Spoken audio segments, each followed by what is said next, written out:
नमस्कार व्यूअर्स, मैं हूं अमीश देवगन और आप देख रहे हैं देश का सबसे बड़ा कार्यक्रम आर पार। आतंकी मुल्क नाम आप समझ ही गए होंगे। पाकिस्तान के आर्मी चीफ कुछ दिन पहले कश्मीर को अपने लिए गर्दन की नस बता रहे थे, लेकिन हालात अब ऐसे बन रहे हैं कि खुद पाकिस्तान की नस दबती हुई दिख रही है। पहलगाम में हुए आतंकी और कायराना हमले के बाद बड़ा और कड़ा कदम उठाते हुए नरेंद्र मोदी की सरकार ने 5 बड़े फैसले लिए हैं, जिसमें से एक फैसला यह भी है कि भारत ने 1960 में पाकिस्तान के साथ हुई सिंधु जल संधि को सस्पेंड कर दिया है। इस फैसले का इंपैक्ट कितना बड़ा होने वाला है, आज मैं इसका संपूर्ण विश्लेषण भी करूंगा। लेकिन आज सार्वजनिक मंच से पहलगाम आतंकी हमले पर पहला बयान देते हुए प्रधानमंत्री मोदी ने कहा कि आतंकियों की बची खुची जमीन को भी मिट्टी में मिलाने का वक्त आ गया है और हम ये हमला करने वालों को ऐसी सजा देंगे जिसकी उन्होंने कल्पना भी नहीं की होगी। इस बीच पहलगाम आतंकी हमले के बाद चौतरफा एक्शन जारी है। विदेश मंत्रालय ने दिल्ली में आज अमेरिका, चीन, रूस, जापान, ब्रिटेन, इटली, जर्मनी समेत करीब 20 देशों के डिप्लोमेट्स को पहलगाम आतंकी हमले की संपूर्ण जानकारी दी है। इसके बाद विपक्षी दलों के साथ सर्वदलीय बैठक का दौर जारी है। उधर कायर पाकिस्तान भी भारत को गीदड़ भभकी देने में जुटा है। लेकिन आज सबसे बड़ा सवाल है, क्या पाकिस्तान पर अंतिम प्रहार का वक्त करीब आ गया है? मिट्टी में मिलेगा पाकिस्तान, आज इसी मुद्दे पर होगी देश की सबसे बड़ी चर्चा।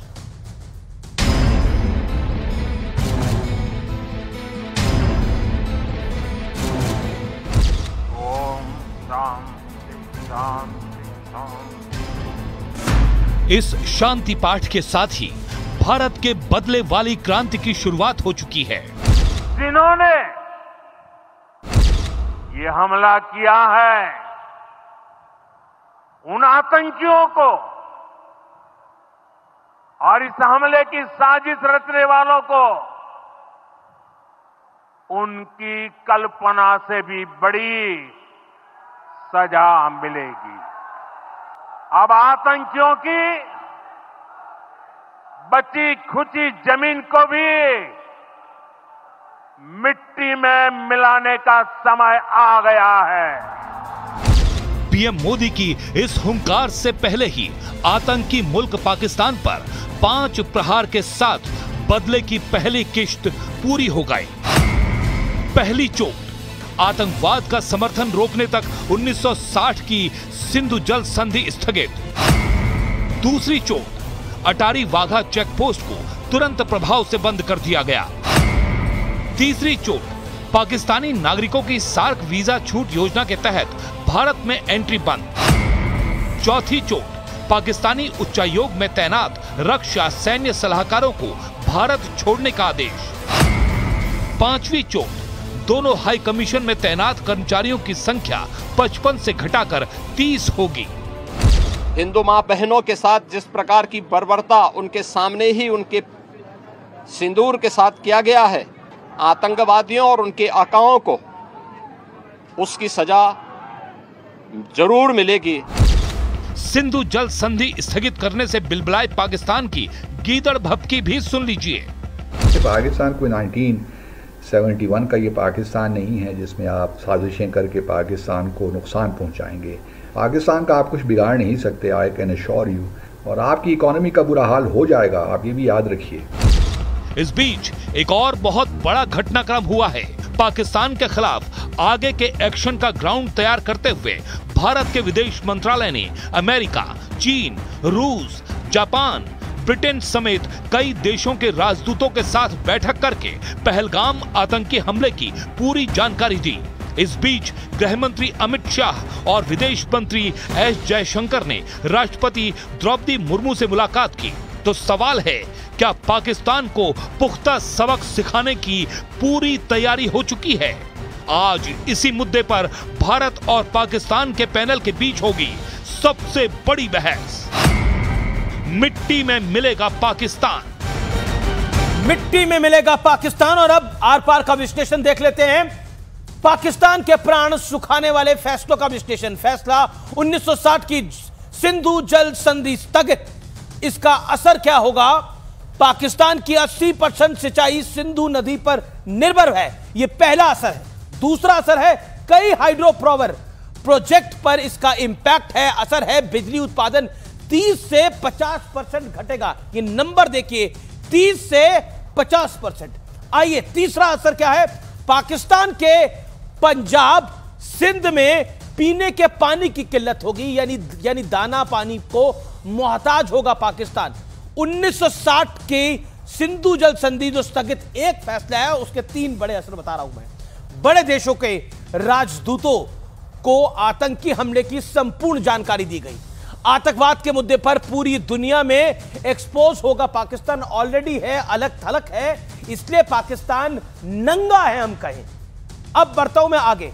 पाकिस्तान से कारोबार पर रोक, और इस खबर के साथ ही पाकिस्तान के शेयर बाजार में 2% से ज्यादा की गिरावट हमें देखने को मिली है। पाकिस्तान की अर्थव्यवस्था वैसे बहुत कमजोर है, बड़ी लचर है, और अगर कोई वॉर जैसी सिचुएशन होती है तो पाकिस्तान निस्तेनाबूद हो जाएगा फाइनेंशियली। तो आइए बढ़ते हैं बड़े सवाल की तरफ। बड़ा सवाल, बड़ा प्रश्न यह है कि पाकिस्तान पर सबसे बड़े प्रहार का ब्लूप्रिंट तैयार हो रहा है। आज ये मूल बड़ा प्रश्न है। मेरे साथ बात करने के लिए आज इंडिया से पैनलिस्ट हैं और पाकिस्तान से भी पैनलिस्ट हैं। मेरे साथ RSN सिंह हैं, रक्षा विशेषज्ञ हैं जाने माने। मेरे साथ रिजवान अहमद हैं, उनका अभिनंदन है। मेरे साथ इस चर्चा में शहजाद पूनावाला है, जो कि रूलिंग पार्टी है इंडिया की, भारतीय जनता पार्टी, उसके प्रवक्ता हैं। मेरे साथ आरजू काजमी है, पाकिस्तानी पत्रकार हैं। कमर चीमा, रक्षा विशेषज्ञ पाकिस्तान से, और नेता PTI के अब्दुल समद याकूब हैं, वो भी हमारे कार्यक्रम में शामिल हो रहे हैं। लेकिन इस चर्चा की शुरुआत में करता हूं रिजवान अहमद आपसे। रिजवान अहमद, धार्मिक एंगल पर आतंकी हमला और धर्म पूछकर, कलमा पढ़वा कर आतंकी हमला, शायद भारत में इससे पहले नहीं हुआ। जी शुक्रिया, जय हिंद, वंदे मातरम। और सब कॉन्टिनेंट में भी नहीं हुआ। सबसे पहले तो जी हाँ, सबसे पहले तो जो वो बात है, तेरा मेरा रिश्ता क्या, ला इलाहा इल्लल्लाह, तो देखिए मैं भी ला इलाहा इल्लल्लाह पढ़ता हूं, और जो मारने आए थे वो भी इसी रिश्ते के थे, तो मेरे रिश्तेदार थे वो। तो भारत के हिंदुओं से, और ख़ास तौर से जो परिवार जिनके नुकसान हुए हैं, उन हिंदुओं से मैं बतौर मुसलमान माफ़ी मांगता हूं, क्योंकि तेरा मेरा रिश्ता क्या, ला इलाहा इल्लल्लाह, यानी जो मारने आए थे वो मेरे रिश्तेदार थे। अगर ये नारा और ये नारे का बाजा जितने भी देश के मुसलमान बजाते हैं, तो आज उनमें से आपको किसी को बुलाना चाहिए था, तो मैं उनसे यही पूछता कि ये जो मारने के लिए आए थे, ये तेरे रिश्तेदार थे या नहीं थे ला इलाहा इल्लल्लाह के हिसाब से, और तू इस नाते हिंदुओं से माफ़ी मांगेगा या नहीं मांगेगा। खैर, मुझे बड़ा अफसोस है कि इस तरह का कोई आज मुझे मिला नहीं, पहली बात। दूसरी बात, जो एक कश्मीरी मुस्लिम आदमी इसमें शहीद हुआ है, Syed Adil Hussain, if I am right, जिसके लिए यह कहा जा रहा है कि वो वहां पे रुका रहा, कहा जा रहा है कि उसने बंदूक छीनने की कोशिश की। तो अगर मैं मान लूं कि उसने बंदूक छीनने की कोशिश की, तो वो इस वजह से मारा गया क्योंकि उसने बंदूक छीनने की कोशिश की। अगर सैयद आदिल हुसैन बंदूक ना छीनता तो वो ना मारा जाता, क्योंकि वो मुसलमान था। तो मरा वो भी और मरे बाकी 25 हिंदू भी, लेकिन मारने की वजह दोनों को अलग थी। जो 25 मारे गए वो इस वजह से मारे गए क्योंकि वो काफिर थे, लेकिन जो आदिल हुसैन, जिसको फिलहाल थोड़ा सा हीरो बनाया जा रहा है, वो जो मारा गया वो इस वजह से मारा गया क्योंकि वो राइफल छीन रहा था। यह है इस कत्लेआम की हकीकत। और जो मारने आए थे वो इस्लामिक टेरर से प्रेरित थे। कमर चीमा, ये जो मुनीर है, मेरी जानकारी के मुताबिक ये जिसे कहते हैं, ये एक तरह से वहां के जो मदरसे होते हैं वहां का पढ़ा हुआ है, और इनके जो वालिद थे शायद वो भी वहां पे पढ़ाते ही थे। तो इसकी जो शिक्षा दीक्षा है जिसे कहते हैं, वो हुई इसी कैटेगरी के अंदर है। इसीलिए ये जो मुनीर है ये आतंकवादी की तरह बात करता है। कमर चीमा, आप एक इंतहाई बदतमीज सहाफी हैं जिनको ये तमीज नहीं है कि किसी मुल्क के आर्मी चीफ के बारे में। नहीं, यही बोलूंगा मैं मुनीर को। आतंकी मुनीर, इसलिए बदतमीजी लगे, तमीज लगे, आपको लगे बेहुदगी है, समझिए वही है। मुनीर एक आतंकी है, मुनीर एक आतंकी है, जो आतंक की भाषा बोली उसने। जर्नलिज्म, ये जर्नलिज्म की Yes, this is my journalism. This is my journalism. I stand for my nation. मैं अपने देश के लिए खड़ा हूँगा। मेरे देश के 25-27 लोगों की मिनिमम हत्या की गई है। My blood boils for them. Respect करते हैं, मुझे पता है किसी मुल्क के आर्मी चीफ की रिस्पेक्ट करते हैं। आप इतने बदतमीज हैं कि आप पाकिस्तान के आर्मी चीफ, आपकी हिम्मत कैसे होती है? ठीक है, आप आरएसएस की या बीजेपी की मीडिया टीम का हिस्सा हैं, पर इसका क्या मतलब है?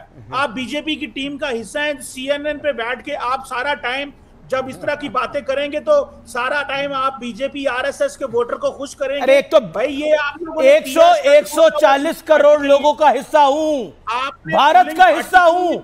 मुनीर जो कहता है अपनी फौज को कि हिंदुओं, जो कहता है आप, अच्छा कौन सा जर्नल है जो धर्म के नाम पर अपनी सेना को एकजुट करने का प्रयास करता है? दूसरा जर्नल बताओ, कोई है? अच्छा क्या करते थे मुनीर के अब्बा?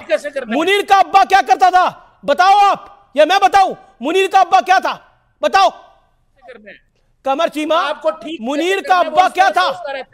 मुनीर का अब्बा डब्बा क्या था?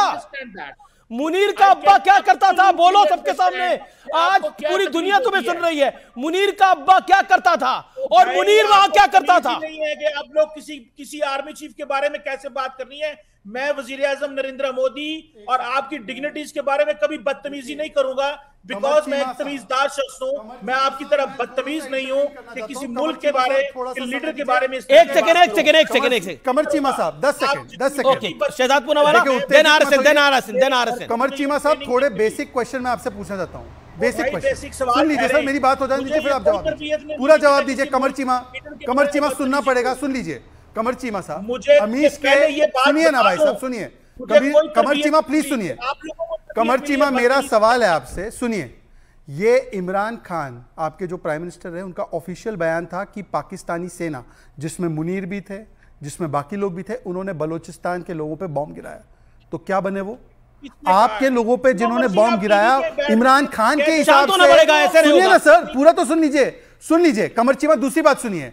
अब मुनीर साहब ने जो थियरी दी है कि Hindus and Muslims are different, Muslims are very different, हमारा रिश्ता ला इलाहा इल्लल्लाह का है, तो ये ला इलाहा इल्लल्लाह बांग्लादेश के बनने के टाइम पे कहां चला गया? ये क्यों बांग्लादेश अलग हो गया? क्यों बलोचिस्तान आजादी मांग रहा है आपसे?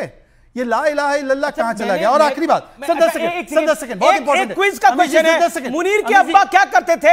ये जवाब देंगे, वो सर्च करे जरा, क्या करते थे? पर 10 सेकंड मैं ये कह रहा हूं, अभी सर्च तो करी जाए, करते क्या थे? और ये जनाब क्या करते थे वो भी पता लग जाएगा। प्लीज अमीश जी 10 सेकंड और। कमर चीमा से बहुत इंपॉर्टेंट क्वेश्चन है। अभी यहां पर पीटीआई के शायद वो स्पोक्स पर्सन समझ जी, पीटीआई के स्पोक्स पर्सन ने बताया कि ओसामा बिन लादेन शहीद रहमतुल्लाह। मैं पूछना चाहता हूं आपसे, अगर वो शहीद है तो 9/11 सही था? अगर वो शहीद है इसलिए सरकार ने आपकी पनाह दी थी? इसका स्पेसिफिक जवाब दीजिए। जो ओसामा बिन लादेन को शहीद मानते हैं, उसमें समझ सकते हैं कि कैसे वो आतंकवाद को और इस्लामिक जिहाद को जस्टिफाई करते हैं, और पहलगाम भी फिर आप ही का किया धरा है, ये प्रूव हो जाता है। मुझे ये बताएं कि जिन लोगों ने बलोचिस्तान के अंदर ट्रेन को रोक के लोगों को शहीद किया, आप उनको दहशतगर्द कहेंगे कि नहीं कहेंगे? सर ऐसा है कि बलोचिस्तान के लोगों पे आप ही बॉम्ब गिरा रहे हो। आपके इमरान खान का ऑफिशियल स्टेटमेंट है कि Pakistani army has bombed the people of Balochistan. अब आप उनको क्या मानते हो, हमें क्या पता? आप अपने लोगों को क्या मानते हो, हमें क्या पता? पर बताइए, ओसामा बिन लादेन 9/11 का सबसे बड़ा आतंकवादी, आप उसको आतंकवादी मानते हैं या शहीद? पॉइंट है बात के अंदर, ये पॉइंट है इस बात के अंदर। ओके, मैं बताता हूं, सुने, मैं बताता हूं। मुझे सिर्फ एक सवाल का जवाब दे दें कि जिन लोगों ने बलोचिस्तान में जाफर एक्सप्रेस रोक के 69 लोगों को शहीद किया, आप उन कातलों को दहशतगर्द कहते हैं कि नहीं कहते? ऐसा है, सुनिए, आप तो देन आरएसएन सिंह, मैं तो कह रहा हूं कि आप एक सेकंड सर, कमर चीमा जी, मैं आप जवाब देता हूं। पूरी दुनिया ओसामा को आतंकवादी मानती है, आप ओसामा को शहीद मानते हैं, तो आपकी डेफिनेशन से मैं कैसे एग्री करूं? पहले आप बताइए तो, ओसामा शहीद या ओसामा आतंकी? और अगर ओसामा शहीद था तो क्या आपकी सरकार ने पनाह दिया था? क्या यूनाइटेड स्टेट्स को धोखा दिया था? हाँ या ना? पाकिस्तान ने ऑफिशियली एक्सेप्ट कर रखा है कि ये एक्सेप्ट कर रखा है कि आप पाकिस्तान को पाकिस्तान के अलावा आतंकिस्तान भी कह सकते हैं। It is a terror state, it is a failed terror state. Pakistan एक फेल्ड नेशन है और ये बात वहां के अखबारों में आम है। पाकिस्तान के हालात क्या है, फाइनेंशियली हाल क्या है, पाकिस्तान की इकोनॉमी के हालात क्या है, मुझे बताने की जरूरत नहीं है। और पाकिस्तान के पूर्व सैनिक आदिल रजा का बहुत बड़ा दावा है, जनरल मुनीर के इशारे पर पहलगाम में हमला हुआ। जनरल मुनीर ने जानबूझकर हमला कराया है, यह सीधे तौर पे कहा है। जनरल मुनीर अपना कार्यकाल बढ़ाना चाहता है, यह कहा है। मैं जिस मुनीर को आतंकी कह रहा हूं, इसीलिए आतंकी कह रहा हूं। पूर्व पाकिस्तानी सैनिक है आदिल रजा, इन्होंने अभी बयान दिया है और ट्विटर पे डाला है। यह बड़ा बयान है अपने आप के अंदर। अब बताइए, okay and the big question, Munir का अब्बा क्या करता था? मैं रुक करता हूं जिस पर इतनी हाय तौबा मच गई है। आखिरकार वो हाय तौबा क्यों मची? आरएसएन सिंह, आप बहुत इतिहास को पढ़ते हैं। मुनीर का अब्बा क्या करता था? ऐसी फुलझड़ी क्या लग गई है सबको? नहीं, इनके रूट्स जो हैं ये जलंधर में हैं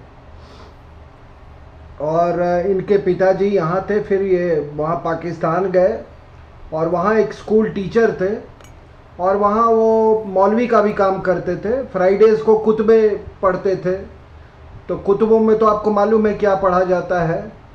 वो जितने जिहादी आते हैं आपके हिंदुस्तान में या कहीं, वो सारे इस्लाम के नाम पर लड़ते हैं। अभी कुछ जिहादी तंजीमें हैं जैसे तहरीके तालिबान पाकिस्तान, उन लोगों का ये कहना है कि तुम असली मुसलमान हो ही नहीं। वो पाकिस्तान फौज को कहते हैं कि तुम असली मुसलमान नहीं हो। बलोच वाले कहते हैं कि तुम कौन से मुसलमान हो। तो तब उन्होंने लोगों को मोबिलाइज करने के लिए उन्होंने ये हिंदू कार्ड खेला और ये पहली बार नहीं है। और ये बताइए, अभी आपने तो देखा ना पीओजेके में अभी हमास का लीडर आया था, एक बहुत बड़ा जलसा हुआ। ये 5 फरवरी की बात कर रहा हूँ, बहुत बड़ा जलसा हुआ, सारे जिहादी तंजीमें थी, नारा लगाया गया, हिंदुओं के खिलाफ नारा लगाया गया। वो सब इस्लाम के नाम था सर, पाकिस्तान के नाम पर कोई नहीं था। ठीक है, तो ये अब इनको लगा कि अब तो ये इस्लामी कार्ड चल नहीं रहा है, तो इन्होंने ये हिंदू कार्ड खेला। और जहां तक आसिम मुनीर की बात है, क्या सर थोड़ा तो इंटेलेक्ट होना चाहिए ना। ये देखो, ये मैंने ये किताब लिखी है, the military factor in Pakistan. ये 1940 मैंने शुरू किया है जिन्ना के लाहौर स्पीच से, वर्ड बाय वर्ड, ठीक है ना। उसने कॉपी कर दिया और सुनने वाले भी ताली बजा रहे हैं। व्हाट इज ये इंटेलेक्ट है इस आदमी का। और इसने, आप हिंदुओं के खिलाफ आप बोल रहे मेरी तारीख अलग है, मेरी नस्लें अलग है, हमारा कैलेंडर अलग है, हमारा संस्कृति अलग है। तो ये बताइए कि जो पाकिस्तान में हिंदू है उनकी क्या संस्कृति है? ओके, जवाब जब ये भाषण दिया, उसके तुरंत बाद उसके बाद एक अटैक हुआ वहां पर हिंदू लीडर पे। बिल्कुल सही बात आप कह रहे हैं। अब्दुल समद याकूब, आरएसएन की बात का जवाब। और ओसामा को शहीद कह रहे हैं, तो अमेरिका पे जो टेरर अटैक था उसको भी अब जायज बता रहे हैं। देखें, पहली बात, तालिबान आपके नजदीक दहशतगर्द थे, मेरे बहुत हक्कानी आपके नजदीक दहशतगर्द थे। आपने कहा दहशतगर्द थे ना, आपने कहा टेररिस्ट थे। आज आप उनके पैरों में पड़े हुए, चरणों में पड़े हुए हैं। इंडिया तालिबान के चरणों में पड़ा हुआ है। तो आप ही तो नारा लगाते थे कि हंस के लिया है पाकिस्तान, लड़के लेंगे हिंदुस्तान। तो ये कौन सा आप सैक्रिफाइसेस की बात कर रहे हैं? जहां रहा तालिबान की बात, वहां पर हम ह्यूमैनिटेरियन रिलीफ हम पहुंचाते हैं। आपके पास तो खाने को खाना नहीं है, तो वो हमारी तरफ देखते हैं, तो हम उनके लिए हम ये करते हैं। लेकिन आपको तो हमने पानी दिया, आपको पानी पिलाया, और अब हमारा पानी पी के हमारे खिलाफ आपने जिहाद किया। और सर, आप जो कह रहे हैं ना कि आपका चीफ बहुत प्रोफेशनल है, अगर वो प्रोफेशनल होता तो इस कॉन्टिजेंसी के लिए भी वो केटर करता। Okay Abdul RSN, you made your point. Abdul Samad 40 seconds, then Rizwan and then Shehzad. Okay, Samad. Nelson Mandela आपके लिए टेररिस्ट था? UN designated terrorist. You have declared Nelson Mandela terrorist for 27 years. एक second, आप terrorist कहते थे उसको। Intervene करना चाहता हूं। सबसे बड़ा हीरो कौन है? समझ साहब एक सेकंड समझ साहब, आपने अभी कहा कि यूएन ने नेल्सन मंडेला साहब को टेररिस्ट घोषित किया था। आप मुझे वो यूनाइटेड नेशंस का डॉक्यूमेंट या डेजिग्नेशन का ऑर्डर या जो उनका रेजोल्यूशन है वो बता दो। यूनाइटेड नेशंस का बोल रहा हूं, आपने यूएन बोला है, कोट अनकोट अभी यूएन बोला है। दूसरी बात, आप मतलब नेल्सन मंडेला की तुलना ओसामा बिन लादेन से कर रहे हैं। साउथ अफ्रीका के लोग देखे कि पाकिस्तान के लोग और पाकिस्तान के पॉलिटिकल जो एजेंट्स है वो नेल्सन मंडेला की तुलना ओसामा बिन लादेन से कर रहे हैं। कह रहे हैं कि ओसामा बिन लादेन भी शहीद है और ओसामा बिन लादेन को भी टेररिस्ट घोषित कर दिया गया था। और यूनाइटेड नेशंस, आप बता दीजिए कौन से यूनाइटेड नेशंस के रेजोल्यूशन से घोषित हुआ था, बता दीजिए। यूनाइटेड नेशंस का रेजोल्यूशन बताइए। कोर्ट कीजिए। बड़ा अलर्ट है, बड़ा अलर्ट है। सियालकोट रावलपिंडी में पाकिस्तान ने अलर्ट जारी कर दिया है। सूत्रों के हवाले से बड़ी खबर है, सैनिकों को बंकर में रहने के लिए बोला है। ये बड़ी खबर है इस समय की। क्या लगता है आपको रिजवान अहमद, क्या धार्मिक उन्माद फैलाने का भी एक इरादा था, जो कि साफ तौर पर दिखाई देता है? कलमा पढ़वाया गया, पेंट उतरवाई गई और उसके बाद गोली मारी गई। जी, इससे साफ और इससे जो एक बात सुनते थे ना कि क्या हम इस टेरर को इस्लामिक टेरर बोल सकते हैं, यह हमेशा एक सवाल पूछा जाता था, एक क्वेश्चन मार्क लगाया जाता था। तो जो ये सवाल पूछते थे, आज उनसे हम सवाल पूछते हैं कि ये जो हमारे पहलगाम में हुआ है, ये अगर इस्लामिक टेरर नहीं है तो फिर इस्लामिक टेरर इसके अलावा क्या है? और जो आप कहते हैं पूरी दुनिया में इस्लामोफोबिया है, वो इस्लामोफोबिया इस वजह से है जो पहलगाम में हुआ है। अभी अमित जी थोड़ी देर के लिए चीमा साहब ऑफ द एयर हो गए थे। उन्होंने एक सवाल पूछा था, उसका जवाब दे दूं। इन्होंने कहा था कि आप बलूचिस को टेररिस्ट मानते हैं? तो चीमा भाई बड़ी जिम्मेदारी से बता रहा हूं, एक होता है टेररिस्ट, एक होता है टेरर की विचारधारा। हम पाकिस्तान मैं बता रहा हूं यहां पर, मैं पाकिस्तान की आर्मी को भी टेररिस्ट मानता हूं, ISI को भी टेररिस्ट मानता हूं, बलूच को भी टेररिस्ट मानता हूं, तुमको भी टेररिस्ट मानता हूं, और जो दूसरे गेस्ट बैठे हैं उनको भी टेररिस्ट मानता हूं।